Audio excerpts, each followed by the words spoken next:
The scream came first, sharp and sudden, cutting through the sound of rain hitting the roof. Elena Hart nearly dropped the needle in her hand. She sat by the window of her small cottage, stitching a torn coat by candlelight, when the cry reached her ears again. It was not the scream of a grown man or woman. It was smaller, weaker. It sounded like a child. She stood so fast that her chair fell backward. Outside, the storm was wild, throwing sheets of rain against the glass, and thunder rolled across the dark sky, like something enormous turning over in its sleep.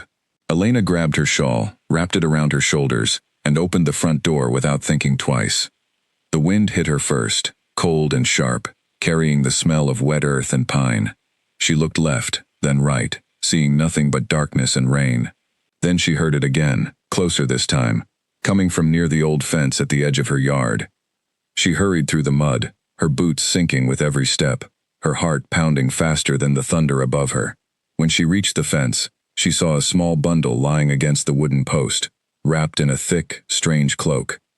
The cloak was a deep shade of gray, embroidered at the edges with a pattern she had never seen before, a circle broken by 3 claw marks. Elena knelt down, her knees sinking into the cold mud, and pulled back the edge of the cloak. Inside, a toddler stared up at her, his small face red from crying, his dark hair plastered to his forehead by the rain. He could not have been more than 2 years old. His eyes, when they met hers, seemed to shine for a moment with a strange golden light, though she told herself it was only the reflection of a distant flash of lightning. "Oh," she whispered, her voice breaking. "Oh, you poor thing." She looked around again, searching the darkness for any sign of a parent, a note, anything that might explain how a child had come to be left alone in a storm at the edge of her yard. There was nothing. No footprints she could see through the rain-soaked mud. No cart tracks on the narrow road beyond the fence. It was as if the boy had simply appeared out of the storm itself. Somewhere far in the distance, beyond the tree line that marked the edge of the forest, she heard a long, low howl. It was not the howl of an ordinary wolf. It carried something else in it, something that sounded almost like grief. Elena shivered, though she could not have said if it was from the cold or from the sound itself. She gathered the child into her arms, cloak and all, and held him close to her chest. He was shaking, his small body trembling from the cold, but he did not cry anymore. Instead, he pressed his face into her shoulder and let out a long, tired breath, as though he had been waiting for someone to hold him for a very long time. "You're safe now," Elena murmured, though she had no idea if that was true. "I've got you." She carried him back to the cottage, kicked the door shut behind her with her heel, and set him down gently in front of the fireplace. The fire had burned low, but there was still enough warmth left in the embers. She added another log, watched the flames grow, and then turned her attention back to the boy. Up close, in the firelight, she could see him more clearly. He had thick dark hair, a small round face, and skin that was pale from the cold, but would likely turn warm and tan once he was dry. His eyes were a deep brown, almost black, and they watched her with a kind of quiet alertness that seemed unusual for a child his age. Most toddlers his size would have been screaming, reaching for a mother who was not there. This boy only watched her, calm and searching, as if trying to decide whether she could be trusted. "What's your name, little one?" she asked softly, unwrapping the strange cloak from around him. He did not answer. Of course he did not answer. He was too young to speak more than a few simple words, if that. But there was something in the way he looked at her, something almost too old for his small face, that made Elena feel as though he understood every word she said. She examined the cloak more closely once she had set it aside to dry. It was made of a fine, heavy fabric, far too fine for an ordinary traveler's blanket. The stitching was careful and expert, the kind of work she recognized from years spent as a seamstress herself. Whoever had made this cloak had skill, and likely resources that a poor family would not have. The strange symbol embroidered into the corner, the circle broken by 3 claw marks, meant nothing to her. She had never seen anything like it in any book, any market stall, any traveler's pack in all her years in the town of Millbrook. There was no note, no name, no coin left behind to help pay for his care. Just a frightened child, alone in a storm, with a cloak that told a story she could not read. Elena sat back on her heels and studied the boy for a long moment. She was 30 years old, unmarried, living alone in a small cottage at the edge of town, earning just enough from her sewing to keep food on the table and wood in the fire. She had never expected to have a child. She had, if she was honest with herself, given up on that dream years ago, after the man she had once loved left town without a word and never returned.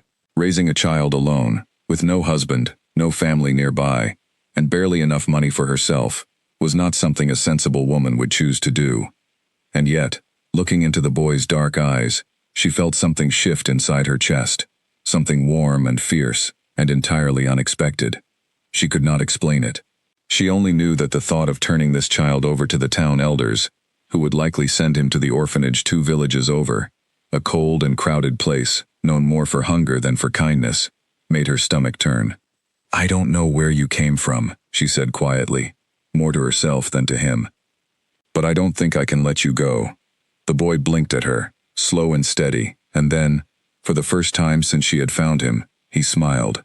It was a small smile, barely there, but it reached all the way to his eyes, and something about it settled the matter in Elena's heart before her mind had even finished arguing with itself. She spent the rest of that night wrapping him in dry blankets, feeding him warm milk from a cup because she had no proper bottle, and singing him a soft tune her own mother used to sing to her when she was small. He fell asleep in her arms sometime near midnight, his small hand curled into the fabric of her dress, and Elena sat awake long after, watching the fire burn low, listening to the storm slowly fade into a gentle rain. She thought about names. She wanted something strong, something that would suit a boy who had already survived a night that might have killed a weaker child. She thought of the old stories her grandmother used to tell about brave men who fought against darkness and won. By the time the first gray light of morning crept through the window, she had decided. "Cade," she whispered, testing the name against the quiet room. "I'll call you Cade." The next morning, she walked into town carrying him on her hip, prepared for the questions she knew would come. Millbrook was a small place, the kind where everyone knew everyone else's business before the person involved had even finished thinking it. She was not wrong to expect trouble. Within an hour of reaching the market square, half the town seemed to know that Elena Hart had found a strange child in a storm and intended to keep him. "You can't be serious," said Mrs. Pruitt, a stout woman who ran the bakery and considered herself the unofficial keeper of the town's morals. "A woman alone, raising a boy who isn't even hers? People will talk, Elena." "People always talk," Elena replied evenly, adjusting Cade on her hip. "I'd rather they talk about me raising a child with love than about a child left to starve in an orphanage 2 villages over. And what if his family comes looking for him? What then?" Elena had thought of this already, lying awake through the night. "Then I will give him back to whoever loves him enough to have searched. But no one has come yet, Mrs. Pruitt. No one left a note. No one is looking. I found him alone in a storm, and I intend to raise him." The baker sniffed and turned away, muttering something about foolish women and stubborn hearts, but Elena did not let the words touch her. She had made her decision the moment Cade smiled at her by the fire, and nothing anyone in Millbrook said was going to change her mind. Not everyone in town was cruel about it. An old widow named Ruth Bellamy, who lived 2 houses down from Elena and had raised 5 children of her own before they grew and moved away, stopped by that same afternoon with a basket of bread and a few old baby clothes her grandchildren had outgrown. "He's a fine-looking boy," Ruth said, peering down at Cade, who studied her with the same quiet, careful eyes he had given Elena the night before. "Strong jaw, sharp eyes. He'll grow into someone people notice, mark my words." "I hope he grows into someone happy," Elena said. "That's all I want for him."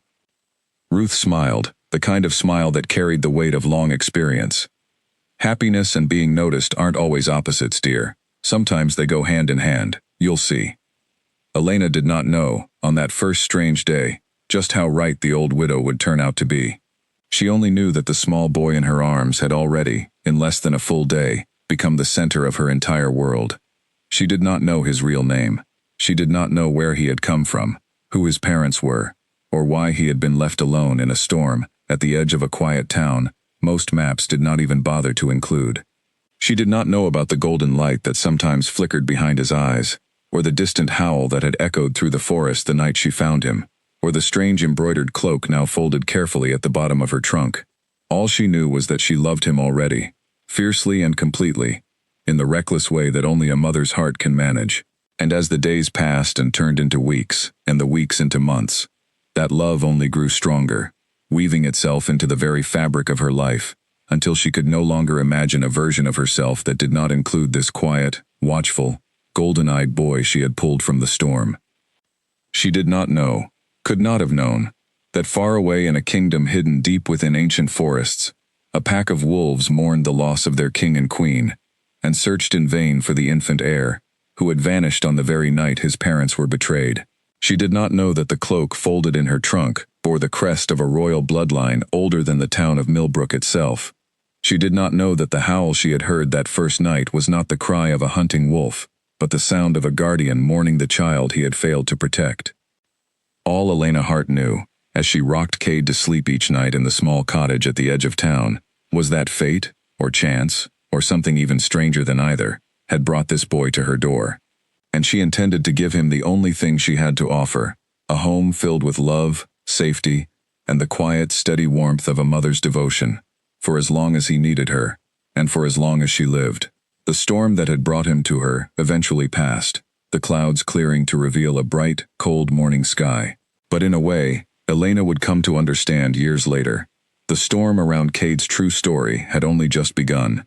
For now, though, there was only the fire crackling in the hearth, the soft sound of a toddler's breathing, and the quiet, unbreakable promise forming in a young seamstress's heart.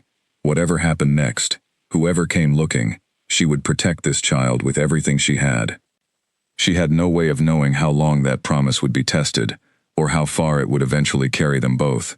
She only knew, as she watched him sleep that first night under her roof, that she had found something far more precious than she had ever expected to find alone in a storm. She had found a son.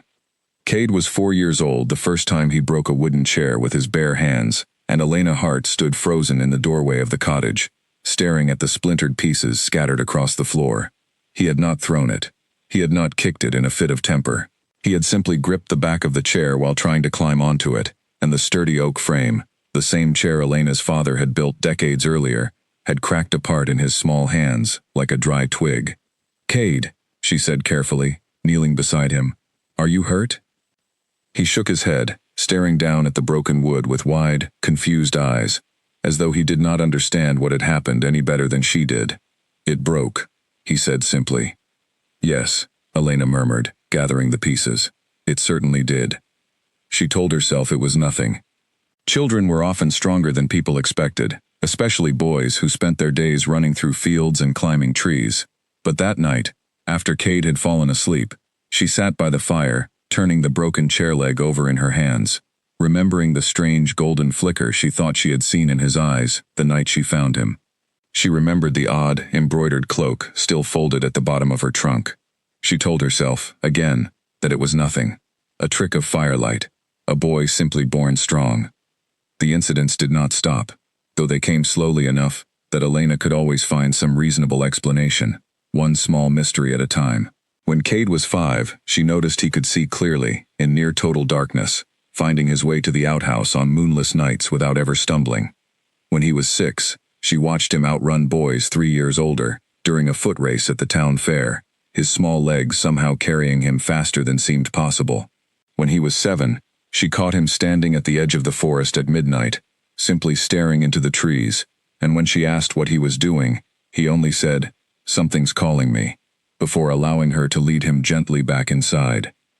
Millbrook noticed too, of course. It was a small town, and small towns rarely let anything pass without comment. The other children at the schoolhouse began to whisper about the strange orphan boy, who never seemed to get sick, who healed from scraped knees faster than anyone thought natural, who sometimes stared off into the distance, as though listening to sounds no one else could hear. "He's not right," Elena overheard one mother say to another outside the schoolhouse gate, not bothering to lower her voice. "There's something wrong with that boy. Everyone can see it." Elena's hands had curled into fists at her sides, though she said nothing at the time, not wanting to make a scene in front of the children. But that evening, walking home with Cade's small hand in hers, she felt a fierce and protective anger burning in her chest, the same feeling that had driven her to keep him in the first place. "Mama," Cade said quietly, using the name he had called her since he was old enough to speak in full sentences. "Why do people look at me like that?" Elena stopped walking and knelt down in front of him, taking both his hands in hers. Like what, sweetheart? Like I'm going to hurt someone. His dark eyes, so much older than his years, searched her face for an answer. I would never hurt anyone, Mama. I don't want to. I know, baby, she said, pulling him into a tight hug. I know you wouldn't. Some people are just afraid of things they don't understand. That doesn't mean anything is wrong with you. It means something is wrong with how they're looking at things. He nodded against her shoulder, though she could feel the tension still held tight in his small body. She wished, not for the first time, that she had some answer to give him about where he came from, some story that would explain his strength, his sharp senses, the strange restlessness that seemed to grow in him whenever the moon hung full and bright in the night sky. But she had nothing, only questions of her own that grew heavier with each passing year. She began to notice a pattern, one that took her several years to fully piece together. Cade grew restless in the days leading up to a full moon, pacing near the windows, sleeping poorly, his appetite growing strange, sometimes refusing food entirely, other times eating enough to worry her about the cost of feeding him. On the night of the full moon itself, he would often wake from sleep and try to leave the cottage, drawn toward the forest with an urgency that frightened her. The first time it happened, when he was 8 years old, Elena woke to find his bed empty and the front door standing open to the cold night air. She ran outside in her nightgown, calling his name into the darkness, her heart hammering with fear, and found him standing at the edge of the tree line, staring into the forest with an expression of longing so intense it did not seem to belong on the face of a child. Cade! She grabbed his shoulders, turning him to face her. What are you doing out here? He blinked, as though waking from a dream. I don't know, he said, his voice small and frightened. Something told me to come here. I felt like I had to. She had brought him back inside, wrapped him in a blanket by the fire, and sat with him until dawn, neither of them speaking, both of them shaken. After that night, she began locking the door and hiding the key on nights when the moon was full, a habit that continued for years, one she never fully explained to him, beyond saying she worried about him wandering in the dark. It was around this time, when Cade was 9, that Elena first noticed she was being watched. She could not have said exactly how she knew. It was not any one clear sign, but rather a collection of small, strange details that gathered together into an unmistakable feeling. A figure standing at the edge of the market square who vanished the moment she looked directly at them.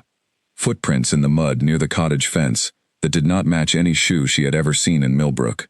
The distinct sense, more than once, of eyes on the back of her neck while she walked home from the shops with Cade at her side. She mentioned it once to Ruth Bellamy, the old widow who had become her closest friend over the years, expecting to be told she was imagining things. I don't think you're imagining it, Ruth said instead, her expression unusually serious as she set down her teacup. I've heard talk, Elena, travelers passing through, asking odd questions at the tavern, asking about a boy your age, found around the time you found Cade, asking if anyone in town has raised a child who doesn't quite seem to belong. Elena's stomach turned cold. Who's asking these questions? No one knows. Strangers. They don't stay long enough for anyone to get a good look at them, and they don't answer questions of their own. But it's happened more than once, dear, over the past year or so. I didn't want to worry you without reason, but given what you've just told me. You think they're looking for Cade? Ruth reached across the table and took Elena's hand. I think you should be careful. Whatever that boy is, wherever he truly came from, someone out there seems very interested in finding him. And you don't know yet whether that interest comes from love, or from something far more dangerous. That night, after Cade had gone to sleep, Elena took the strange cloak out from the bottom of her trunk for the first time in years. She spread it across her lap and studied the embroidered crest again, the circle broken by 3 claw marks, searching for any detail she might have missed. She still had no idea what it meant, no way to trace its origin, no one in Millbrook who could tell her anything useful about crests or noble families, or the kind of world that might produce a fabric this fine. She thought about the strangers Ruth had mentioned, the questions they were asking in taverns and marketplaces, the watching eyes she had felt more than once over the past year. Someone was looking for a boy found around the same time as Cade. It could be coincidence. Millbrook was not the only town in the region, and other children had surely been born or abandoned around the same season 9 years ago.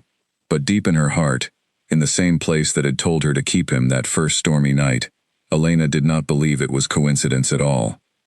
She folded the cloak carefully and placed it back at the bottom of the trunk, beneath a false layer of old fabric she added specifically to hide it from casual view. Whatever secret Cade carried, whatever truth waited somewhere beyond the borders of everything she understood, she was not ready to let it take him from her. Not yet. Perhaps not ever, if she had any say in the matter. The following morning, she watched him eat his breakfast at the small wooden table, his dark hair falling over his forehead, the way it always did, no matter how often she tried to comb it back, his sharp eyes glancing up to catch her staring, and offering her a small, easy smile that still, after 9 years, made her chest ache with love. "What is it, Mama?" he asked, noticing something in her expression she had not managed to hide fast enough. "Nothing," she said, forcing a smile of her own. "Just thinking about how quickly you're growing up." It was not entirely a lie. She was thinking about the years ahead, about the strangers who might be searching, about the secrets buried in a trunk at the foot of her bed. But more than anything, in that quiet morning moment, she was thinking about how much she loved this strange, strong, golden-eyed boy who had come to her out of a storm, and how far she was willing to go to keep him safe from whatever waited for him beyond the edges of the only world he had ever known. Outside, the sky was clear and blue, giving no hint of the storm still to come. But Elena Hart, watching her son finish his breakfast in the warm morning light, could not shake the growing certainty that their quiet, simple life in Millbrook was not going to last forever. Somewhere out there, someone was still searching, and sooner or later, she feared, they were going to find exactly what they were looking for. A hand closed over Cade's mouth in the darkness of the forest, and for one terrifying heartbeat, 14-year-old Cade thought he was about to die. Then the hand released him, and a boy barely older than himself stepped back into a shaft of pale moonlight, grinning as though nothing dangerous had just happened. "Sorry," the stranger whispered. "Didn't want you shouting and bringing every hunter in the county down on us." Cade's heart still hammered against his ribs. "Who are you? What are you doing out here?" "Could ask you the same question," the boy said, tilting his head with curiosity. "Most people don't wander this deep into Millbrook Forest after dark. Especially not alone. Especially not looking like they know exactly where they're going." He was right, and Cade had no good answer for him. For nearly a year now, ever since he had turned 13, Cade had been sneaking out of the cottage on clear nights, drawn by a pull he could not explain, deep into the forest that bordered the edge of town. He always told himself he would turn back before going too far. He never did. "I like walking at night," Cade said, which was not exactly a lie, even if it was far from the whole truth. The stranger studied him for a long moment, his eyes catching the moonlight in a way that made Cade's skin prickle with unease. "You've got sharp eyes for someone who just likes walking," he said finally. "Sharp ears too, probably. Am I right?" Cade said nothing, but something in his silence must have answered the question well enough, because the boy's grin widened. "Thought so," he said. "Name's Owen, and I think you and I might have more in common than you realize." Before Cade could ask what he meant, a twig snapped somewhere behind them, and Owen vanished into the trees so quickly it was as though he had never been there at all. Cade stood alone in the moonlight for a long moment, breathing hard, wondering if he had imagined the entire encounter. But the memory of those strange, knowing eyes stayed with him, long after he made his way back home, and climbed quietly through his bedroom window, careful not to wake Elena. He did not tell her about Owen. He was not entirely sure why, except that some instinct told him it was not yet time, that there were pieces of a puzzle still missing, that he needed to understand before he brought his mother into whatever this was. And there was, he had to admit to himself, a small selfish part of him that wanted to keep this secret his own for a while longer. This one thing in his life that belonged entirely to him and not to the careful, protective world Elena had built around him. Over the following weeks, Elena noticed the change in him even without knowing its cause. Cade grew quieter at the dinner table, more prone to staring out the window during his lessons, more likely to disappear on long walks that lasted well past sunset. She asked him about it more than once, and each time he brushed her concerns aside with an easy smile and a vague answer about needing space to think, needing air, needing time alone the way boys his age sometimes did. She did not entirely believe him, but she also did not want to push too hard. She remembered her own childhood, the way she had pulled away from her parents in small ways as she grew older, testing the boundaries of her independence. She told herself this was normal, that every child eventually needed room to grow beyond the walls of their home. She did not know about Owen. She did not know about the strange pull Cade felt toward the deep forest on clear nights, or the questions building in him that he could not yet find the words to ask her. It was nearly a month before Cade encountered Owen again, this time on the edge of the market square in broad daylight, leaning casually against the wall of the bakery, as though he had been waiting there for hours. "You've been thinking about our conversation," Owen said, falling into step beside Cade as he walked. It was not a question. "You never really explained what you meant," Cade said, glancing around to make sure no one from town was close enough to overhear. "About us having something in common." Owen's expression grew more serious than Cade had yet seen it. "Not here," he said quietly. "Meet me at the old stone bridge outside town, an hour after sunset. Come alone. I promise I'll explain everything I can." Cade almost said no. Every instinct born of Elena's careful raising told him that meeting a strange boy alone in the dark, with no one else knowing where he had gone, was reckless at best, and dangerous at worst. But the pull that had been growing in him for years, the restless sense that something important was waiting just beyond his reach, was stronger than his caution. That evening, he told Elena he wanted to take a walk to clear his head before bed, and she let him go, with only a gentle reminder to be careful and not stay out too late. He felt a stab of guilt at the lie, however small, but he pushed it aside and made his way to the old stone bridge at the edge of town, where Owen was already waiting, sitting on the low stone wall with his legs dangling over the slow-moving stream below. "You came," Owen said, sounding almost relieved. "You said you'd explain," Cade replied, crossing his arms. "So explain." Owen was quiet for a moment, choosing his words carefully. "What do you know about your parents? Your real ones, I mean. Not the woman who raised you." The question hit Cade harder than he expected. "Nothing," he admitted. "I was found, apparently. Left somewhere when I was small. My mother, Elena, she's never told me much more than that, and I don't think she knows much more than that herself." "Found where?" Owen pressed. "Do you know?" "Near her cottage, at the edge of town, during a storm." Owen nodded slowly, as though confirming something he had already suspected. "There's a reason I've been watching you, Cade. A reason I finally worked up the nerve to talk to you a few weeks ago. I'm not from around here, not really.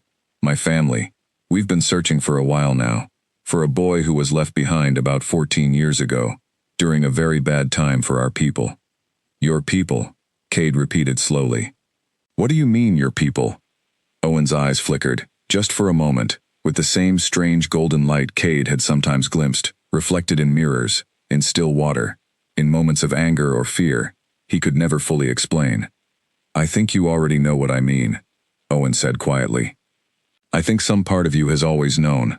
Why else would you feel the pull toward the forest on clear nights? Why else would your senses be sharper than anyone else's in this town? Why else would you feel like you don't quite belong here, no matter how much your mother loves you?" Cade's chest felt tight, his mind spinning with questions he did not know how to ask. "What are you saying?" "I'm saying you're not like the people in this town," Owen said. "You're not like most people at all. And I think, whether you're ready to hear it or not, that you're connected to something much bigger than Millbrook. Something with a history I'm not free to explain fully, not yet, but I promise you this, I'm not the only one looking, and not everyone who comes searching will have good intentions." A cold chill ran down Cade's spine, that had nothing to do with the night air. "What does that mean? Am I in danger?" Owen hesitated, glancing around the empty road as though checking for unseen watchers. I don't know everything," he admitted. "I'm young too, and I've only been told pieces of a much larger story. But I know enough to say this. Be careful who you trust. Watch for strangers who ask too many questions about your past. And if anyone ever comes for you claiming to know who you truly are, do not go with them until you've found a way to warn your mother first." Before Cade could ask any of the dozen questions crowding his mind, a distant sound, something between a howl and a horn, echoed faintly from somewhere beyond the tree line.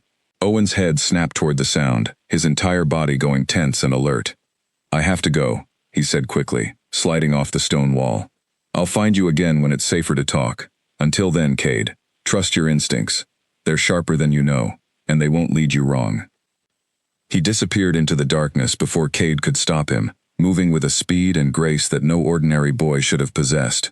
Cade stood alone on the old stone bridge for a long time afterward, staring into the shadows where Owen had vanished, his mind racing through everything he had just heard. He walked home slowly that night, his thoughts tangled and uncertain, and when he slipped quietly through the front door, he found Elena waiting up for him by the fire, a look of quiet worry on her face that he had seen too many times before. "You were gone a long time," she said softly. "I'm sorry," he replied, and meant it, even as he kept the rest of the evening's events locked carefully behind his teeth. "I lost track of time." She studied him for a long moment, her sharp mother's instincts clearly sensing that something had shifted in him, though she could not have guessed what. "Is everything all right, Cade?" He looked at her, this woman who had raised him with nothing but love since the night she found him abandoned in a storm, and felt a fierce, protective ache in his chest at the thought of the danger Owen had warned him about, danger that might somehow reach her too, if he was not careful. "Everything's fine, Mama," he said, forcing a reassuring smile onto his face. "I promise." It was, he would later realize, the first outright lie he had ever told her. And though he could not have known it that night, it would not be the last. The world beyond Millbrook's quiet borders was reaching for him at last, and whatever answers waited out there in the darkness, he was beginning to understand that his life, and perhaps his mother's safety as well, was never going to be simple again. Elena counted the coins twice before accepting that she had not made a mistake. There simply were not enough of them. The dressmaking commission she had finished that week, a wedding gown for the mayor's daughter, had paid well by Millbrook standards, but between the cost of fabric, the rent on her small workshop space, and the growing list of expenses that came with raising a 16-year-old boy who ate like he was trying to outgrow the entire cottage, the coins on her kitchen table simply would not stretch far enough. She sat back in her chair and pressed her palms against her tired eyes. Cade needed new boots again, his feet having grown 2 sizes in the past year alone. He needed better clothes for the apprenticeship she hoped to arrange with the town blacksmith, work that could give him a stable trade and a future beyond the uncertain path she sometimes feared awaited him. And beneath all of it, quietly, persistently, she worried about the strangers Ruth had mentioned years ago, the ones who still occasionally passed through town asking careful, probing questions that never quite named what, or who, they were truly looking for. She had taken on extra sewing work in the evenings, straining her eyes by candlelight long after Cade had gone to sleep, determined that whatever challenges life threw at them, he would never go without the things he needed. She told herself this sacrifice was simply what mothers did, that Ruth and every other parent in Millbrook had made similar choices for their own children at one time or another. But there were nights, exhausted and aching from hours bent over needle and thread, when Elena allowed herself a rare moment of doubt, wondering if she had truly been prepared for the weight of raising a child entirely on her own. Those doubts never lasted long. All she had to do was look at Cade, now grown taller than most men in town despite his young age, his shoulders broadening, his face settling into the strong, striking features that had begun to turn heads among the young women of Millbrook, and her heart would swell with a pride so fierce it pushed every doubt aside. Whatever sacrifices she had made, whatever exhaustion weighed on her shoulders, she would make the same choices again without hesitation. Cade, for his part, had grown increasingly aware of the burden his mother carried, and it troubled him more than he let her see. He noticed the dark circles beneath her eyes that grew heavier each month. He noticed the way she sometimes skipped her own dinner, claiming she was not hungry, so that he could have a larger portion. He noticed the careful, worn patches on her own dresses, mended and remended, even as she made sure his clothes were always kept in good repair. "You should let me find work," he told her one evening, watching her hands move quickly over a length of fine blue fabric by candlelight. "I could apprentice at the smithy, or work the docks when the traders come through. I'm strong enough." "You're still in your lessons," Elena replied without looking up from her stitching. "Education matters, Cade. I want you to have choices in your life, real choices, not just whatever work happens to be available." "I want to help," he insisted. "I hate watching you work yourself sick while I sit around reading books." She finally looked up at him then, and something in her expression softened. "You help me more than you know," she said quietly. "Every day you're happy and healthy and becoming the good, kind man I always hoped you'd grow into. That's help enough for me. Don't you dare think otherwise." He did not argue further that night, but the conversation stayed with him, growing into a quiet determination that would not be talked away so easily. Over the following weeks, he began finding small ways to contribute without her knowledge, taking odd jobs around town, during hours she believed him occupied with schoolwork, chopping wood for elderly neighbors, helping fishermen haul in their catches at the river dock, carrying heavy loads for merchants at the market, in exchange for a few coins here and there. He hid the earnings in a small tin box beneath a loose floorboard in his room, slowly building a secret fund he intended to surprise her with once it had grown large enough to matter.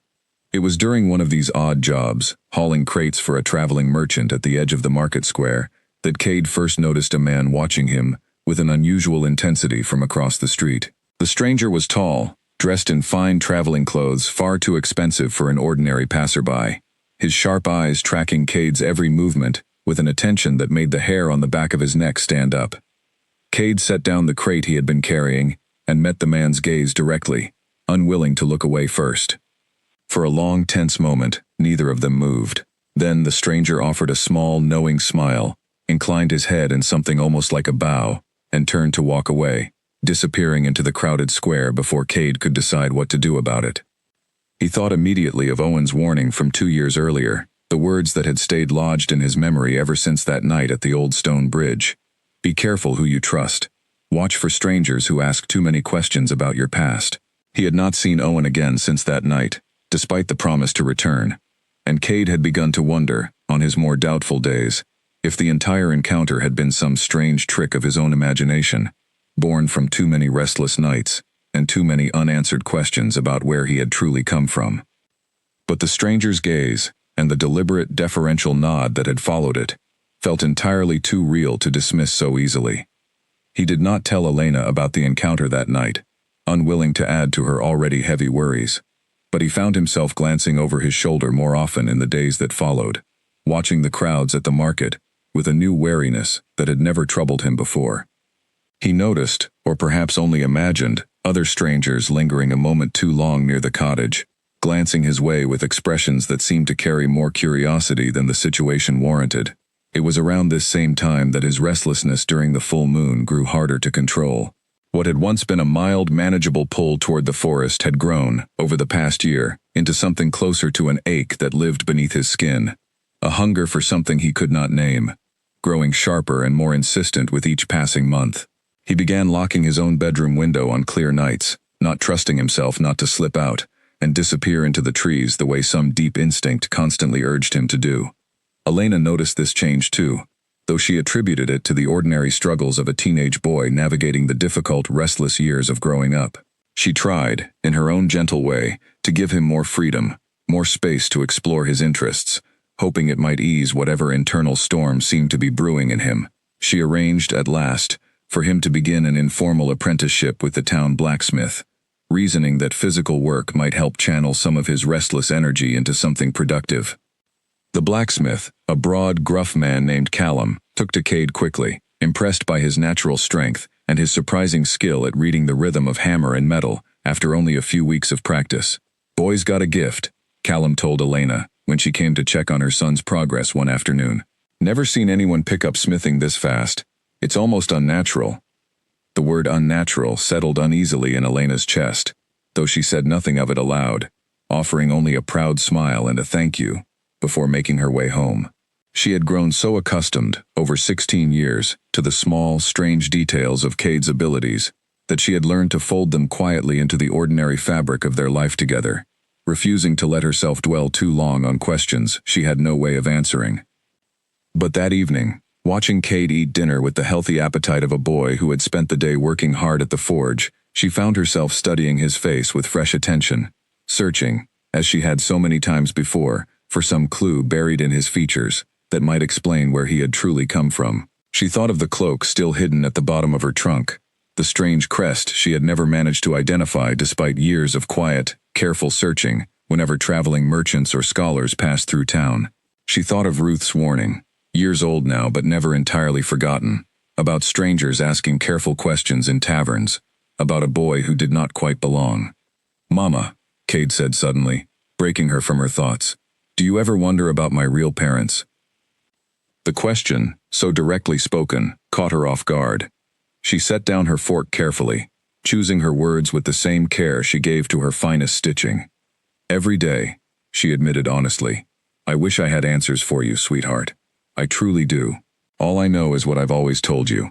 I found you during a storm, wrapped in a cloak I couldn't identify, with no note and no explanation left behind.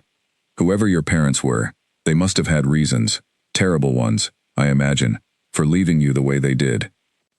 Cade was quiet for a long moment, turning this over in his mind. "Do you think they're still out there somewhere, looking for me?" Elena reached across the table and took his hand, the same gesture of comfort she had offered him 100 times before across the years. "I don't know," she said softly. "But whoever you truly are, wherever you truly came from, I want you to know something important. You are my son. Not because of blood, but because I chose you, and I have never once regretted that choice, not for a single moment. Whatever answers are out there waiting to be found, they don't change that truth." Cade squeezed her hand, his throat tight with emotion he did not fully understand. "I know, Mama," he said quietly. "I love you too." He did not tell her about the strange, sharp-eyed man in the market square, or the growing sense of being watched that had followed him through the streets of Millbrook for weeks now. He did not tell her about the ache beneath his skin that grew fiercer with every full moon, or the memory of Owen's warning that echoed louder in his mind each time he caught a stranger's gaze, lingering a moment too long in his direction. He told himself he was protecting her, sparing her from worries she did not need to carry on top of everything else, already weighing on her tired shoulders. But deep down, in the same quiet place where his restless instincts lived, Cade understood that the peaceful, ordinary life he had shared with Elena for 16 years was beginning, slowly and irreversibly, to shift beneath their feet. Somewhere beyond the borders of Millbrook, in a world he had never seen and could not yet imagine, forces older and more powerful than either of them fully understood were drawing steadily closer. And though neither Elena nor Cade could have named the danger gathering on the horizon, both of them, in their own quiet ways, had already begun to feel the first tremors of the storm that was coming.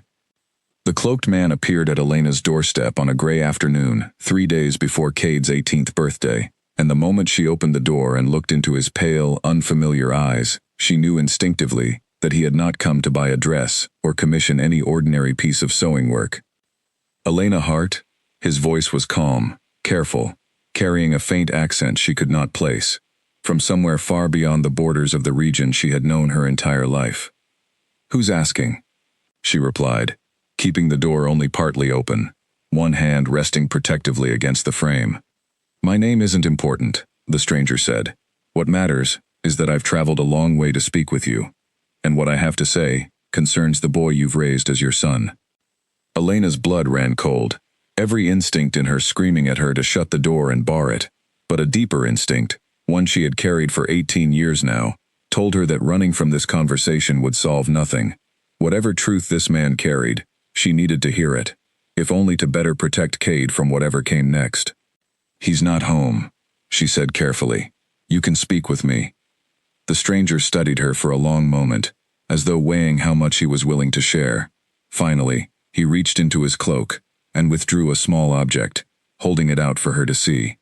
It was a piece of fabric, gray and finely embroidered, bearing the same broken circle and 3 claw marks that had haunted the corner of her trunk for 18 years. Elena's breath caught in her throat. "Where did you get that?" "The same place your boy's original cloak came from," the man said quietly. "I recognize the pattern on your own trunk, Mrs. Hart. I could see the edge of it through your window just now, when you moved to answer the door. You've kept it all these years, haven't you? Perhaps some part of you always knew it mattered. Who are you?" Elena demanded again, her voice steadier now, edged with the fierce protectiveness that had defined her for nearly 2 decades. "What do you want with my son?" The stranger's expression grew somber. "I am not here to take him from you, if that is your fear. I am here only to warn you, because I believe you deserve to know the truth before others arrive, who may not have your son's best interests at heart." "Then tell me," Elena said, crossing her arms. He glanced around the quiet street, as though checking for unseen watchers, before lowering his voice further. "The boy you found 18 years ago during that storm is not simply an abandoned child, Mrs. Hart. He is the son of a king, the rightful heir to a bloodline stretching back generations, hidden away as an infant to protect him from enemies who sought to end that bloodline entirely." Elena felt the ground shift beneath her, though she remained perfectly still, forcing herself to absorb the words without collapsing under their weight. A king, she repeated slowly. What kind of king leaves his infant son abandoned in a storm? A desperate one, the stranger said. One who was betrayed by those closest to him, who lost his own life, and that of his queen, on the very night your son was carried to safety by loyal guardians, who could protect him no further than leaving him somewhere he might be found, and cared for by kind hands. Your hands, Mrs. Hart, as it turned out. Elena's mind raced through 18 years of small, strange moments, suddenly reorganizing themselves into a shape that finally made sense. The unnatural strength, the sharp senses, the restlessness during the full moon. The strangers who had watched from a careful distance over the years, never quite approaching, never quite explaining themselves. What is he? She asked quietly, though some part of her already suspected the answer. A wolf, the stranger said simply. As I am. As many of us are, though we live carefully hidden among ordinary people, keeping our true nature secret to avoid the very dangers that claimed his parents' lives. Your son is meant to lead our kind one day, Mrs. Hart, whether he is ready for such a burden or not. Elena felt her legs weaken beneath her, and she gripped the doorframe tightly to steady herself. 18 years of careful, quiet love, and now this stranger stood on her doorstep, telling her that the boy she had raised, the boy who called her mama and hugged her tightly every night before bed, was destined for a life so far beyond anything she could have imagined that it barely seemed real. Why tell me this now? She managed to ask. Why not simply come and take him, if he truly is who you say he is? Because he is not simply an object to be claimed, the stranger said, his voice carrying a note of quiet respect that surprised her. He is a person, raised with love by a woman, who chose him when she had no obligation to do so. Whatever comes next, he deserves to make his own choices about his future, and you deserve to be part of that conversation, not simply pushed aside, as though the 18 years you gave him mean nothing. There are those among our kind who would prefer to see this handled with less care, who would take him without warning or explanation the moment they located him. I came ahead of them, hoping to give you both a chance to prepare, and perhaps to choose your own path forward, before others arrive, who may not extend you the same courtesy. Others, Elena repeated, fear sharpening in her chest. How many others know where he is? More than I would like, the stranger admitted grimly. Word has spread among our people that the lost heir has finally been located, after years of quiet searching. Some who seek him wish only to restore him to his rightful place, and see our kingdom finally healed from the wounds of his parents' betrayal. Others, however, have their own reasons for wanting to control, or eliminate, the true heir, before he can ever claim his birthright. You must understand, Mrs. Hart, that not everyone who comes searching for your son will wish him well. Elena's protective instincts flared fiercely at these words, 18 years of fierce maternal love hardening into something close to steel. Then how do I protect him? By preparing him, the stranger said. By telling him the truth before others force it upon him, under far more dangerous circumstances. He is close to his first full transformation, Mrs. Hart, closer than you may realize. His 18th birthday, which I understand falls in 3 days' time, will very likely bring it. It happens differently for every wolf, but for one of royal blood, the change often arrives with particular intensity around this age. He will need guidance I cannot fully provide as an outsider to your household, but he will need the truth even more. Elena thought of Cade, at this very moment likely finishing his work at the blacksmith's forge, unaware that his entire understanding of himself was about to be turned upside down. She thought of the restless nights during full moons, the locked windows, the strange golden light she had glimpsed in his eyes over the years, and always explained away, as nothing more than firelight or imagination. I need time, she said finally. Time to figure out how to tell him something like this. You have 3 days, the stranger said. I would not waste them, if I were you. And Mrs. Hart, one more thing before I go. Whatever you decide to tell him, however you choose to prepare him, know that the love you've given him these 18 years is not diminished by the truth of his birth. If anything, it is made more remarkable by it. Very few would have shown such devotion to a child they knew nothing about, asking for nothing in return. Your son is fortunate to have been found by you, that stormy night so long ago, whatever the stars had originally intended for his path. With that, the stranger inclined his head respectfully and turned to leave. disappearing down the quiet street before Elena could gather herself enough to ask any of the dozen further questions crowding her mind. She stood in the doorway for a long time afterward, staring at the empty street, the small embroidered fabric he had left behind still clutched tightly in her trembling hand. That evening, she took the old cloak out from the bottom of her trunk once more, spreading it carefully across her lap by the light of the fire, studying the crest with new understanding.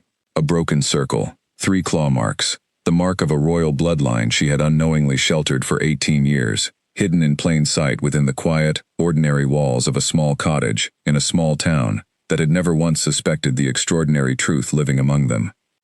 When Cade came home from the forge that evening, tired and hungry and utterly unaware of the conversation that had taken place in his absence, Elena found herself watching him with fresh eyes, seeing not just the boy she had raised, but the man he was destined to become, whether either of them was ready for it or not. "You're staring at me funny, Mama," he said, settling into his chair at the dinner table with a curious smile. "Everything all right?" Elena forced a smile of her own, though her heart ached with the weight of everything she now carried, and everything she would soon need to tell him. "Everything's fine, sweetheart," she said softly, reaching across the table to squeeze his hand. "I just love you very much, that's all." He smiled back at her, warm and easy, entirely unaware that his 18th birthday, only 3 days away, was about to change both of their lives forever. Elena held on to that smile, memorizing it, treasuring it, knowing somewhere deep in her heart that the simple, quiet life they had shared together was rapidly drawing to its close, and that whatever came next would test the fierce, unbreakable love between them more than anything ever had before.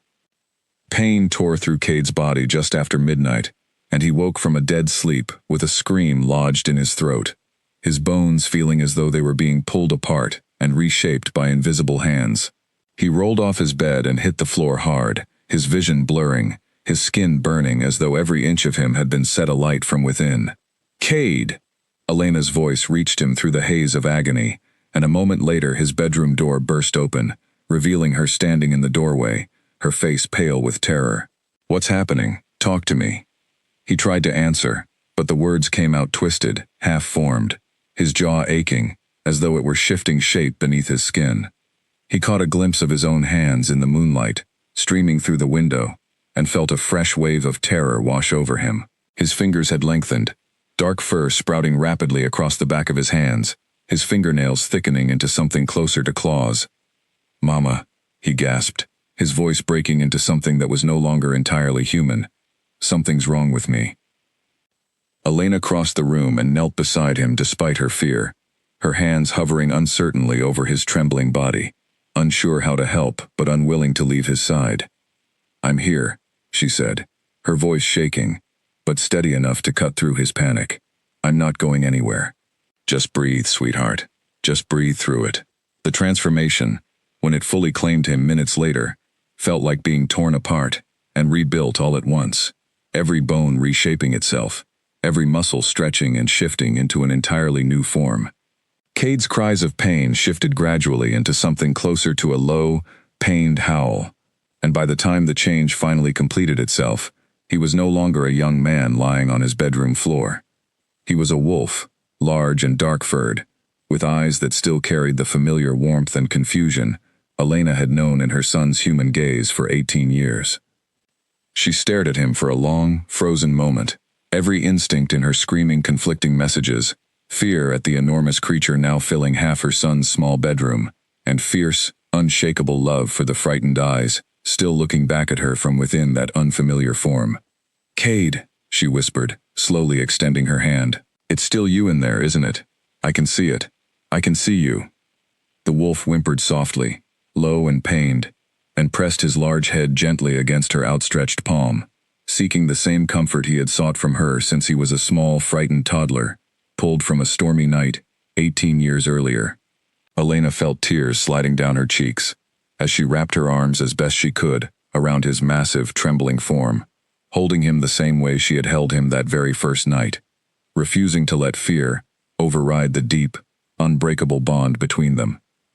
"Whatever you are," she murmured against his fur, "you are still my son. Nothing about this changes that. Nothing ever will."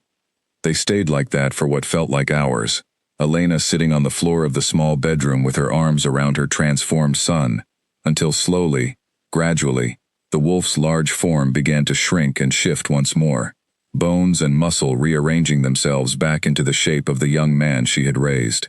By the time the change fully reversed itself, just before dawn, Cade lay exhausted and human once more on the floor, his body drenched in sweat, his mind foggy with confusion and lingering pain. "What happened to me?" he asked weakly, once he had found his voice again. "Mama, what was that?" Elena helped him sit up, wrapping a blanket around his shoulders, her own heart still racing from the events of the night. She had spent the past 3 days agonizing over how to explain the truth to him, rehearsing careful, gentle words that now felt entirely inadequate in the face of what he had just experienced firsthand. "There's something I need to tell you," she said slowly. "Something a stranger came and told me 3 days ago. Something I've been trying to find the right way to explain to you ever since." She told him everything then, sitting together on the floor of his bedroom, as the first gray light of dawn crept through the window. She told him about the visitor who had appeared at her doorstep, about the fabric matching his old cloak, about the words that had shattered her understanding of the quiet, ordinary life they had built together. She told him he was the son of a king, hidden away as an infant, to protect him from enemies who had betrayed and killed his true parents. She told him he was a wolf, destined to lead others of his kind, whether he felt ready for such a burden or not. Cade listened in stunned silence, the pieces of 18 years slowly rearranging themselves into a shape that finally, terribly, made sense.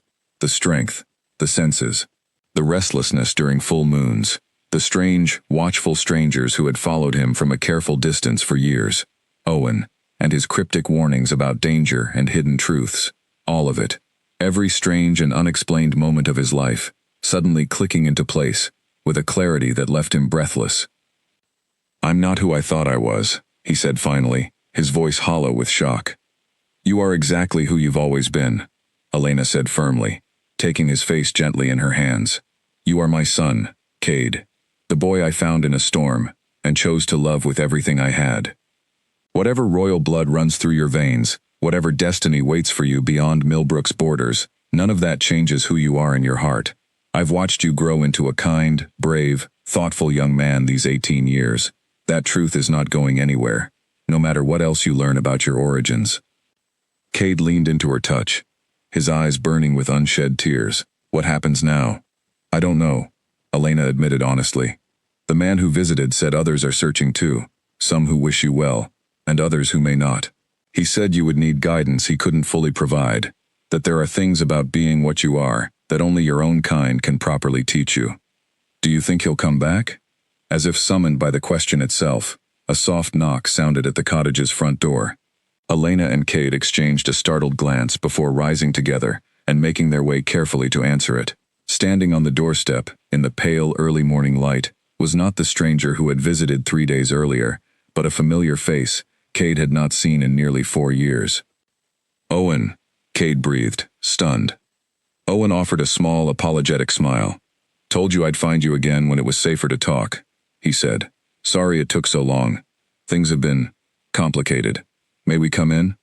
There's someone with me who has waited a very long time to meet you properly." Behind Owen stood an older man, tall and weathered, with sharp eyes that studied Cade with an intensity that carried something close to reverence.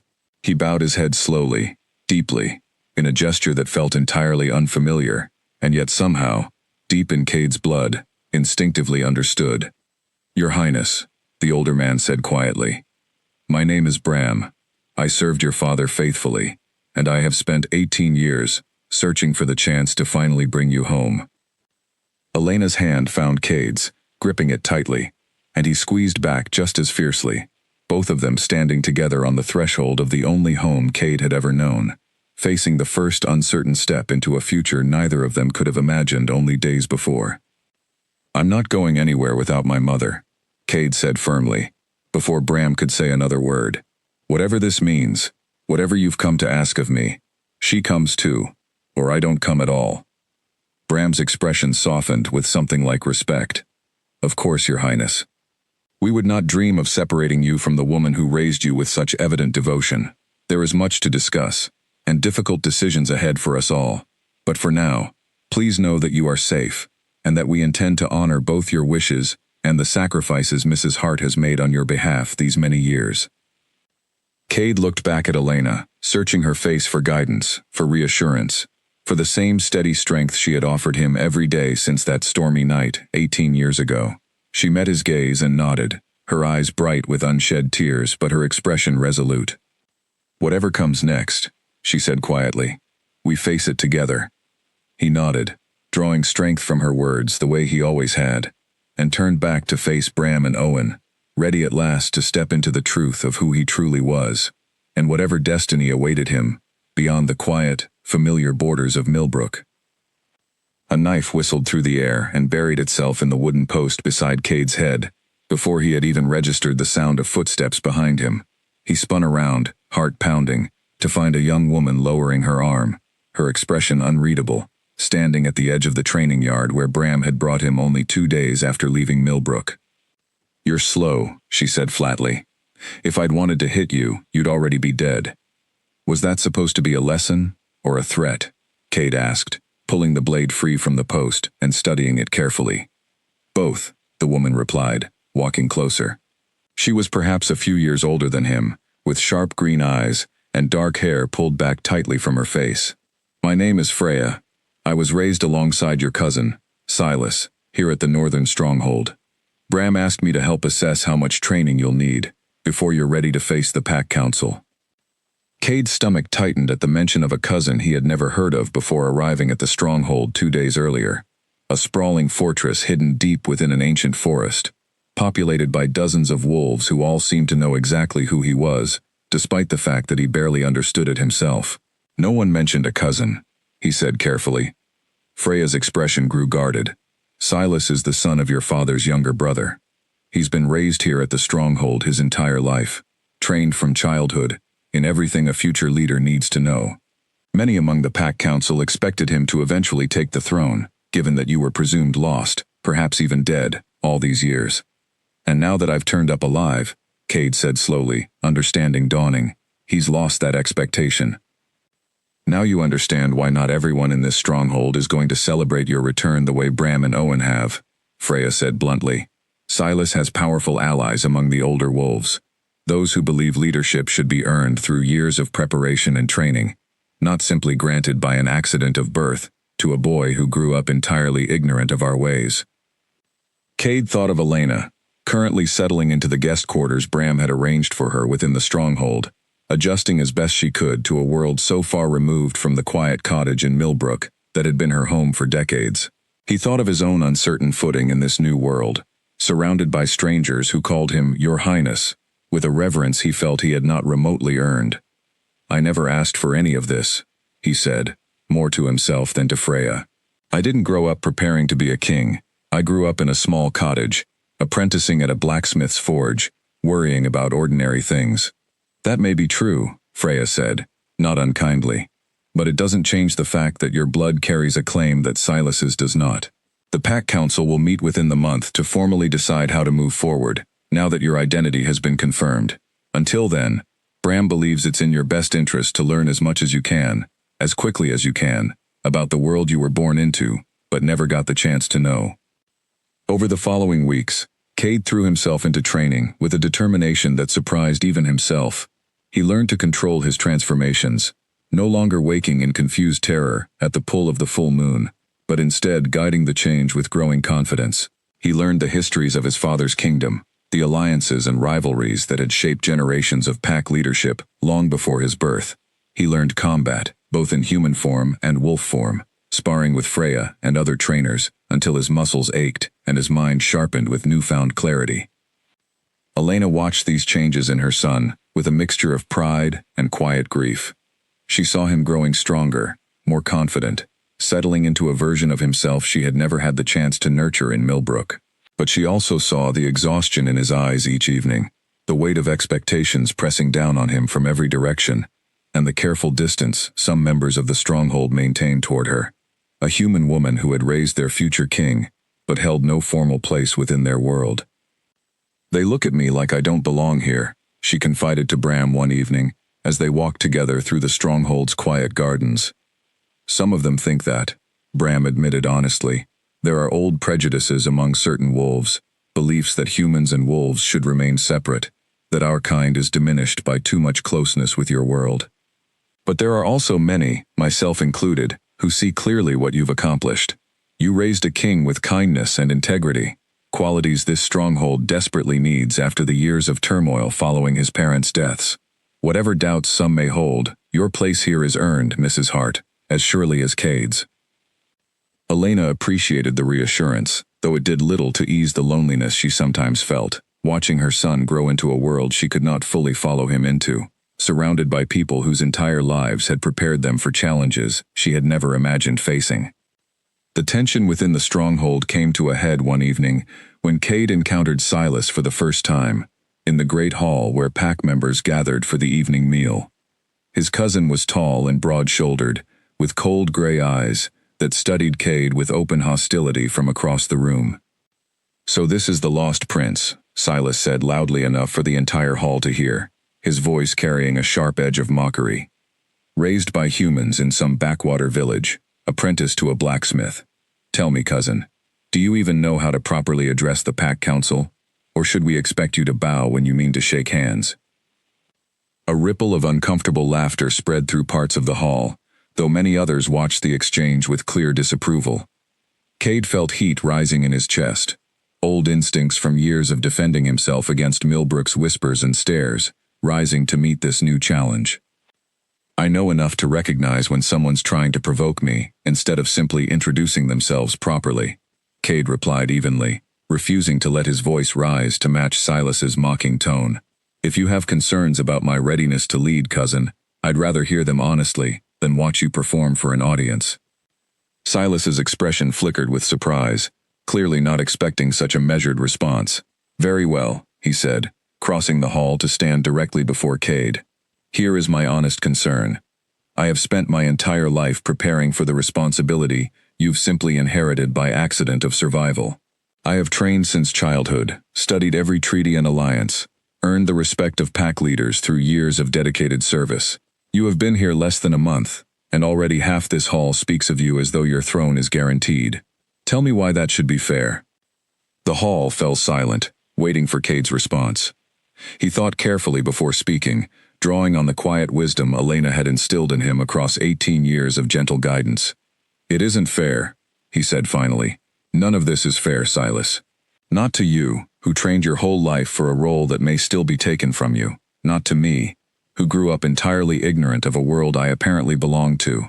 Not to the pack, who lost their king and queen to betrayal, and have spent 18 years without proper leadership because of it.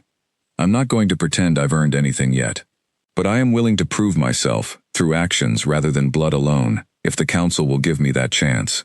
And if, in the end, they decide you would serve this pack better than I could, I would rather see the pack thrive under your leadership than cling to a birthright I haven't yet earned the right to claim." The hall remained silent for a long moment after his words, the tension thick enough to feel in the air.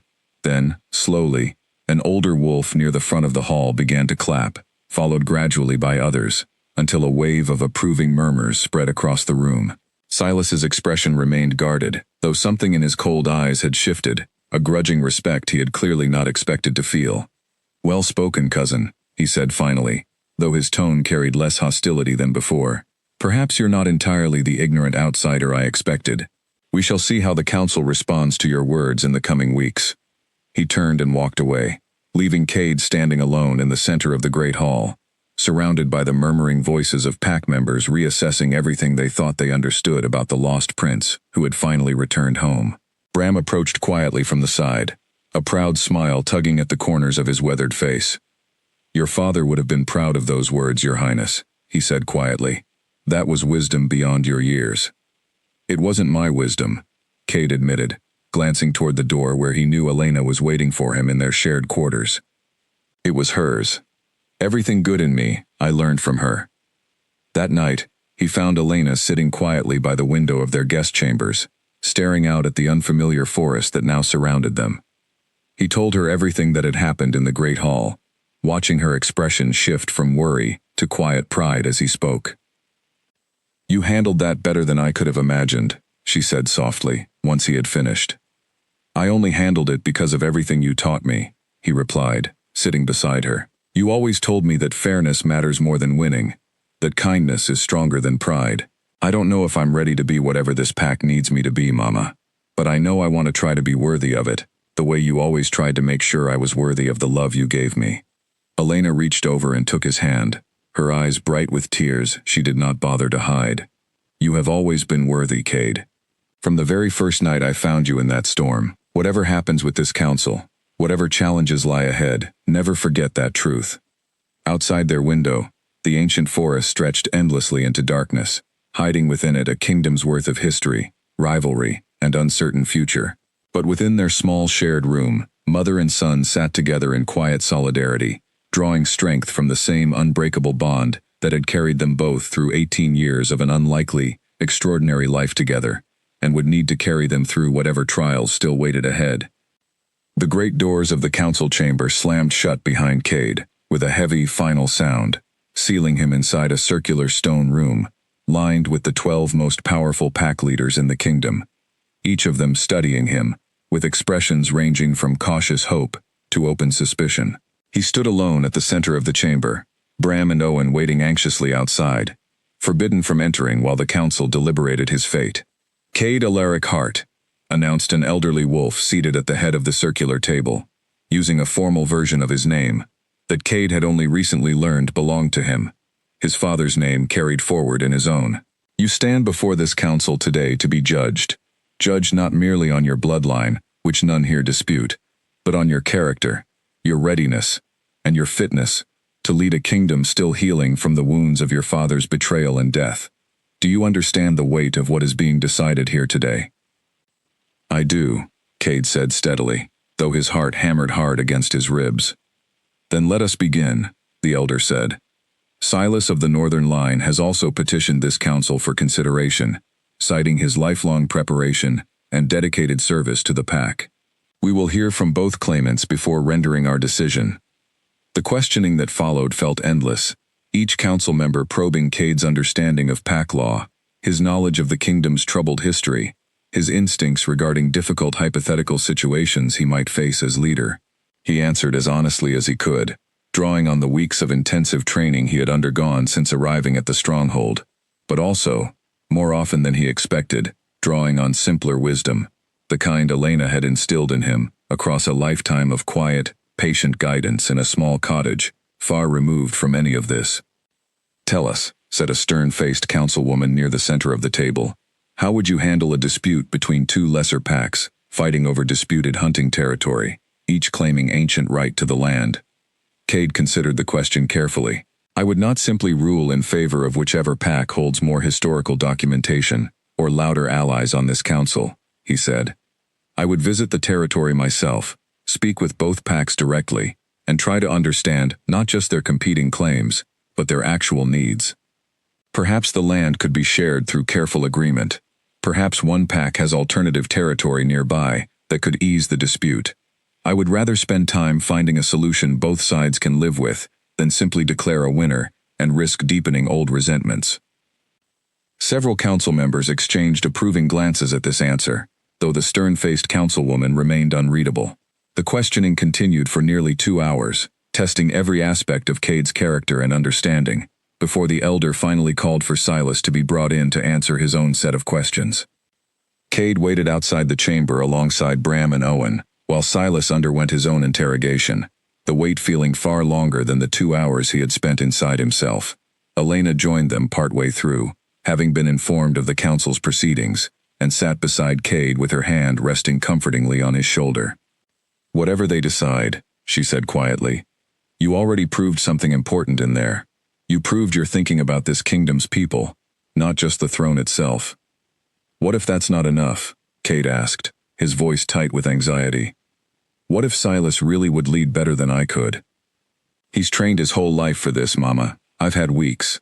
Then the council will decide accordingly, Elena said gently, and if that happens, you'll have done everything you could with honesty and integrity, which is worth more than any throne.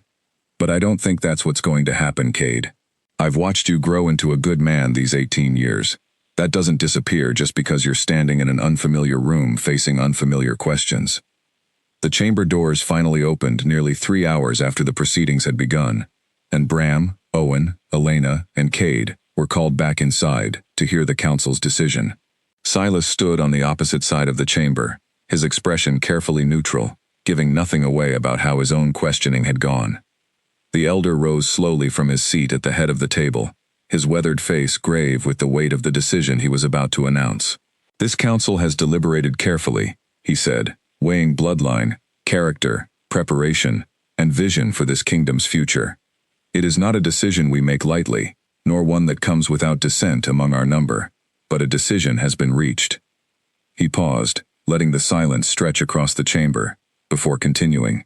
"Cade Alaric Hart, son of King Alaric and Queen Miriam, is hereby recognized as the rightful heir to the throne of this kingdom, to be formally crowned once he has completed a period of continued preparation under the guidance of this council and the pack elders."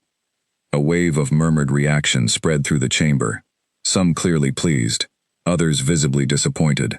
Cade felt his knees weaken with relief and disbelief, and beside him, he heard Elena's soft, indrawn breath of emotion. "However," the elder continued, raising his voice to quiet the murmurs, "this council also recognizes the value Silas, of the Northern Line, brings to this kingdom's future. We name him official advisor and second to the throne, a position of significant respect and authority, ensuring his years of preparation and dedication are not cast aside, but rather woven into the strength of this kingdom's leadership moving forward." Cade turned to look at Silas across the chamber, uncertain how his cousin would receive this compromise. For a long moment, Silas's expression remained unreadable, and Cade half expected him to storm from the room in anger. Instead, slowly, Silas crossed the chamber floor and extended his hand. "Congratulations, cousin," he said, his voice carrying a note of genuine, if still somewhat reluctant, respect. "You handled yourself well in there today, perhaps better than I expected, given everything." Cade shook his hand firmly. "I meant what I said before, Silas. This kingdom needs both of us working toward the same goal, not competing against each other. I'd like your guidance, if you're willing to give it. You know this world in ways I'm still only beginning to learn." Something in Silas's cold gray eyes finally softened, just slightly, the beginning of what might, in time, grow into genuine partnership rather than rivalry. "We'll see how well you actually listen to guidance once you're sitting on that throne," he said, though there was a faint, almost imperceptible smile at the corner of his mouth as he said it. The chamber slowly emptied as council members filed out to spread news of the decision throughout the stronghold, and Cade found himself finally alone with Elena in the quiet, echoing space, the weight of everything that had just happened settling over him in full. "I'm going to be king," he said quietly, as though testing the words for the first time. "Yes," Elena said, pulling him into a tight embrace, tears finally spilling freely down her cheeks. "You are. And you're going to be a wonderful one, Cade. I've never doubted that, not for a single moment. I couldn't have done any of this without you," he said, his own voice thick with emotion as he held her close. "Everything I said in there today, every answer that felt right, it all came from you. From everything you taught me in that little cottage in Millbrook. You did the hard part yourself," Elena said, pulling back to look at him with fierce, proud eyes. "I only gave you the foundation. You're the one who built something remarkable on top of it." Outside the council chamber, word of the decision was already spreading through the stronghold, and Cade could hear the distant sound of celebration beginning to build among the gathered pack members. But for this one quiet moment, standing together in the emptying chamber, mother and son held on to each other, both of them keenly aware that whatever triumphant future lay ahead, it had been built on the foundation of 18 ordinary, extraordinary years, spent together in a small cottage neither of them would ever forget, no matter how far this new path might carry them from those humble beginnings.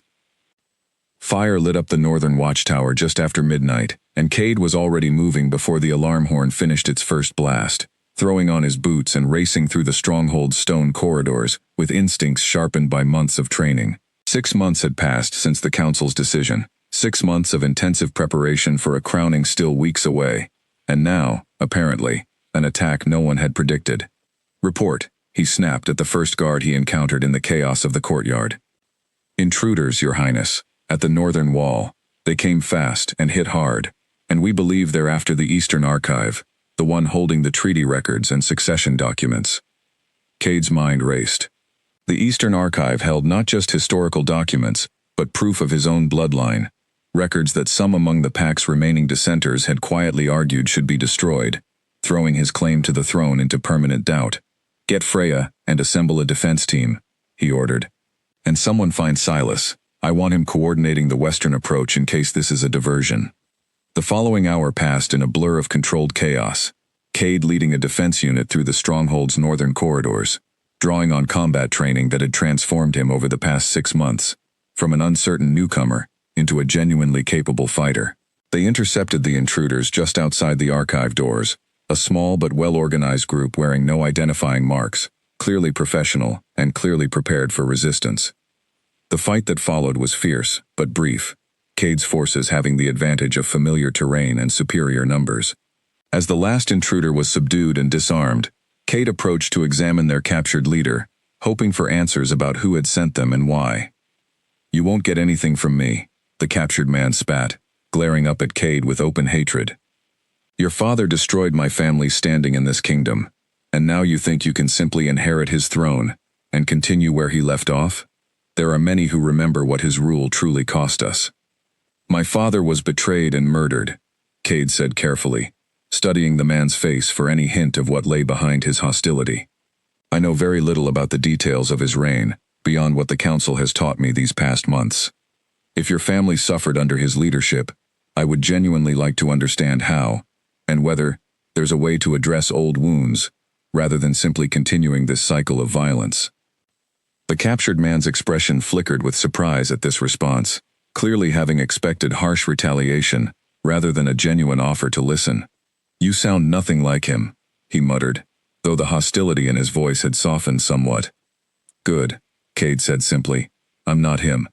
I intend to learn from whatever mistakes he made, not repeat them blindly out of misplaced loyalty to a father I never truly knew." Later that night, after the captured intruders had been secured and questioned more thoroughly, Bram found Cade standing alone on the northern wall, staring out at the dark forest where the attack had originated. "You handled that well," Bram said, joining him at the wall. "Better than many leaders twice your age would have managed." "There's still so much I don't understand," Cade admitted. "Old grudges, old betrayals, entire family lines carrying resentment toward my father's memory, that I'm apparently expected to inherit alongside his throne. How am I supposed to lead a kingdom I barely understand?" "The same way you've done everything else since arriving here," Bram said, "with honesty, patience, and a willingness to actually listen, rather than simply assume you already have all the answers. Your father, may his memory rest peacefully, was a good king in many ways, but he grew increasingly isolated in his final years, surrounding himself with advisors who told him only what he wanted to hear. That isolation is part of what allowed his betrayal to succeed in the first place. Perhaps this kingdom needs a different kind of leader now, one shaped by humility rather than certainty." Cade thought about this for a long moment, watching the moonlight play across the treetops below. "Elena, my mother, she always told me that admitting when you don't know something is a strength, not a weakness. That the people who claim to have all the answers are usually the most dangerous kind of leader." "Wise woman," Bram said with a small smile. "I've come to understand over these past months why your father's guardians chose her cottage that night, all those years ago, even if it was more chance than deliberate planning. Whatever forces guided that stormy night's events, they led you somewhere you would be raised well, regardless of the circumstances of your birth."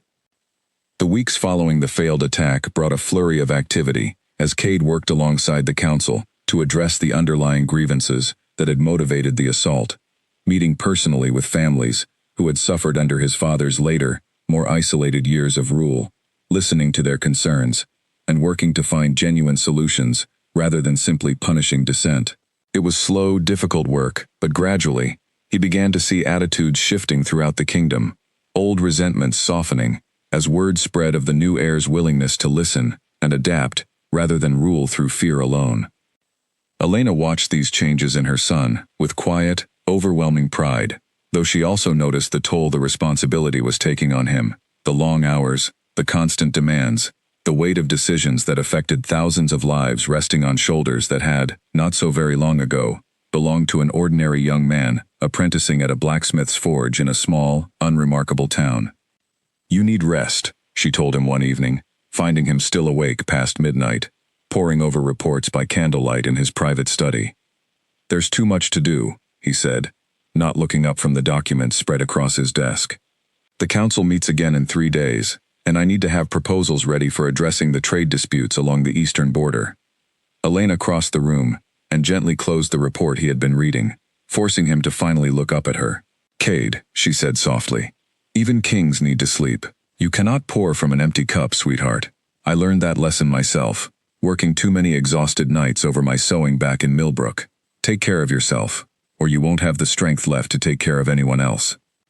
He sighed, rubbing his tired eyes, and allowed himself a rare moment of vulnerability. "I'm scared, Mama," he admitted quietly. "Scared I'll make the wrong decisions. Scared I'll fail these people the way my father apparently failed some of them in his final years.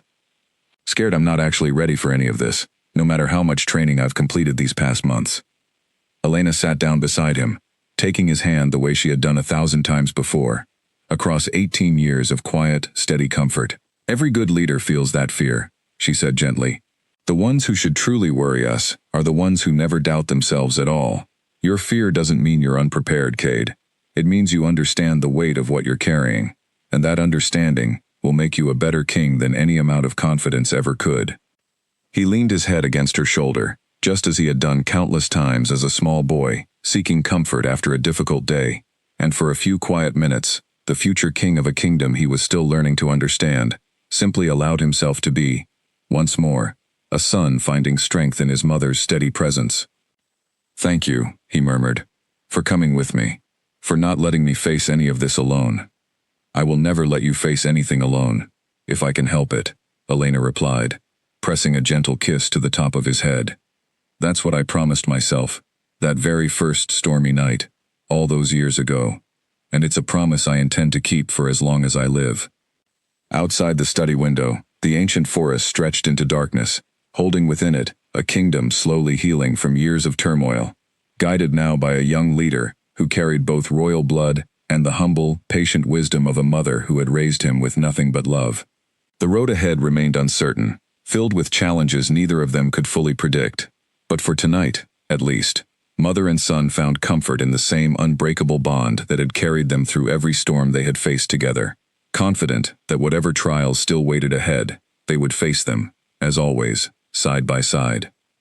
Trumpets sounded across the stronghold's great courtyard, as Cade stepped forward to kneel before the assembled council, the weight of the ceremonial crown resting nearby on a velvet cushion, ready to be placed upon his head, before thousands of gathered pack members from every corner of the kingdom. A full year had passed since he first arrived at the stronghold, uncertain and overwhelmed, and now, at last, the day of his official coronation had arrived. He caught Elena's eye across the crowded courtyard, standing in a place of honor near the front of the assembly, dressed in a fine gown crafted by her own skilled hands, her expression glowing with a pride so fierce it brought fresh tears to his own eyes, even before the ceremony had properly begun. "Cade Alaric Hart," the elder announced, his voice carrying clearly across the silent courtyard. "Do you accept the responsibility of leading this kingdom, of serving its people with honesty, wisdom, and unwavering dedication, for as long as you shall reign?" "I do," Cade said steadily, his voice carrying none of the uncertainty he had felt a year earlier, replaced now by a quiet, earned confidence, built through months of genuine service and hard-won growth. "Then rise," the elder said. "Cade Alaric Hart, king of this kingdom, rightful heir to your father's throne, and rightful leader of all who call themselves loyal to this ancient bloodline." As Cade rose to his feet, the crown settled carefully upon his head. A great roar of celebration erupted across the courtyard, wolves both in human and animal form howling their approval into the clear afternoon sky. He stood for a moment, absorbing the enormity of the occasion, before his eyes found Elena once more, and he made his way directly through the crowd toward her, ignoring the formal protocol Bram had spent weeks drilling into him for exactly this moment. "Your Highness," Bram called after him, half amused, half exasperated. "The ceremony isn't quite finished." But Cade had already reached Elena, pulling her into a tight embrace in front of the entire assembled kingdom, neither of them caring in the slightest about protocol or propriety in this moment, that belonged, more than any other, to the two of them alone. "We did it, Mama," he whispered against her hair. We actually did it. You did it, Elena corrected gently, pulling back to look at him with glistening eyes. I only gave you a foundation to build on. Everything else, this kingdom, this crown, this remarkable man standing before me, you built that yourself. Cade shook his head firmly. No, he said. This crown belongs to both of us. Everything good in me came from you, from those 18 years in that little cottage, from every sacrifice you made, so I could grow into someone worthy of standing here today. I want the entire kingdom to understand that truth. He turned then, facing the assembled crowd, still holding Elena's hand tightly in his own. People of this kingdom, he called out, his voice carrying clearly across the courtyard. Before we continue this celebration, there is something important I need you all to understand. I stand before you today because of the woman beside me, Elena Hart, who found me abandoned during a storm 18 years ago, and chose, with no knowledge of my true origins, and no expectation of reward, to raise me as her own son. She gave up comfort, security, and countless personal sacrifices to ensure I grew into a man capable of standing here today. Whatever wisdom, whatever character, whatever capacity for leadership I possess, all of it traces back to the love she gave me freely, expecting nothing in return. The courtyard fell silent, thousands of eyes turning toward Elena, who stood frozen with shock and overwhelming emotion at being addressed so directly, so publicly, by the son she had raised. From this day forward, Cade continued, his voice steady with conviction, Elena Hart shall be recognized throughout this kingdom, not merely as my mother, but as Queen Mother, granted all the honor, respect, and authority that title carries. Let no one in this kingdom ever forget that true nobility is not found solely in bloodlines and crowns, but in the quiet, selfless love of a woman who chose to raise a stranger's child as her own, and in doing so, shaped the very king who now stands before you. The courtyard erupted once more into thunderous celebration, wolves howling and cheering in approval of this declaration, and Elena, overwhelmed with emotion, found herself pulled into embraces from Ruth, who had traveled a great distance to witness the coronation, from Bram, from Owen, from Freya, and even, somewhat surprisingly, from Silas, who offered her a genuine respectful bow before shaking her hand warmly. You raised a good king, Mrs. Hart, Silas said, his earlier hostility long since faded into genuine respect over the past year of working alongside his cousin. This kingdom is fortunate you happened to be the one who found him that stormy night, all those years ago. Thank you, Elena said, her voice thick with emotion. Though I think, in truth, I was the fortunate one. He gave my quiet life more purpose and joy than I ever imagined possible. That evening, after the formal celebrations had finally wound down and the great hall had emptied of most of its guests, Cade found Elena sitting quietly in the palace gardens, gazing up at the same full moon that had once caused her so much worry during his restless teenage years. Tired? He asked, settling onto the bench beside her. Happy, she corrected, smiling softly. Overwhelmed, proud, and happier than I've ever been in my life, all at once. Cade wrapped an arm around her shoulders, and for a long moment, they simply sat together in comfortable silence, watching the moonlight play across the garden's carefully tended flowers, the same quiet closeness that had defined their relationship since the very first night she had pulled him from a storm and refused to let him go. Do you ever think about how different everything might have turned out? Cade asked eventually. If you had decided that night not to keep me. If you had simply turned me over to the town elders instead. Elena considered the question seriously, though the answer had never truly been in doubt. I think about it sometimes, she admitted, but every time I do, I always arrive at the same conclusion.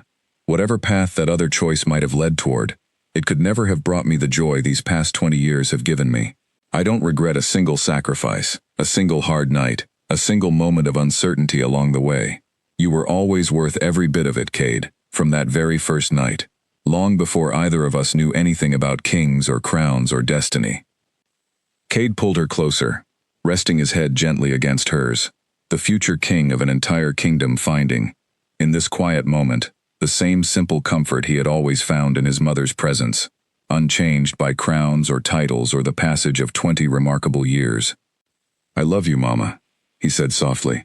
Today, and every day after this one, I promise you'll never have reason to doubt how much everything you gave me mattered. I love you too, Elena replied, her voice warm with a lifetime of devotion. My son, my king. The greatest gift a stormy night ever brought to my door. Above them, the full moon hung bright and steady in the clear night sky, watching over a kingdom finally healed from years of turmoil, guided now by a leader shaped not merely by royal blood, but by the patient, selfless love of the woman who had raised him. And in the quiet garden below, mother and son sat together, exactly as they always had, bound by a connection stronger than any crown, any kingdom, or any storm that life might yet bring their way. The end.